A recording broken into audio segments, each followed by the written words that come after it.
माजी पंतप्रधान डॉक्टर मनमोहन सिंग यांच्या पार्थिवावर उद्या शासकीय इतमामात अंत्यसंस्कार.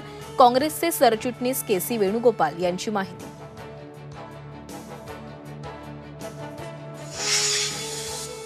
माजी पंतप्रधान डॉक्टर मनमोहन सिंग यांचं निधन.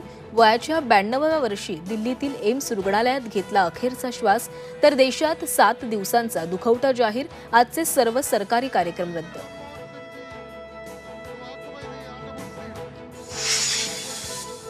डॉक्टर मनमोहन सिंग यांनी लोकांचं जीवन सुधारण्यासाठी व्यापक प्रयत्न केले.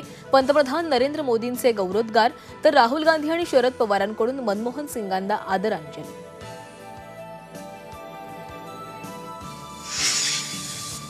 संतोष देशमुखांच्या हत्याकांडाला 18 दिवस लोटले. अजूनही 3 आरोपी फरार.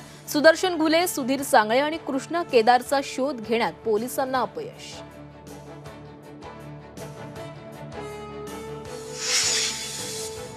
पुणे शहरातील 29 रक्तपेढ्यांना अन्न व औषधी विभागाचा दणका.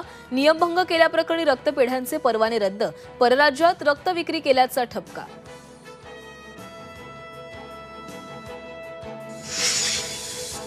नववर्ष स्वागताला रेल्वेच्या अतिरिक्त फेऱ्या. पश्चिम आणि मध्य रेल्वेवर सोडणार अतिरिक्त लोकल. नववर्षाच्या पूर्वसंध्येला धावणार 12 अतिरिक्त लोकल. 31 डिसेंबर रात्रीपासून 1 जानेवारी पहाटेपर्यंत लोकल सेवा.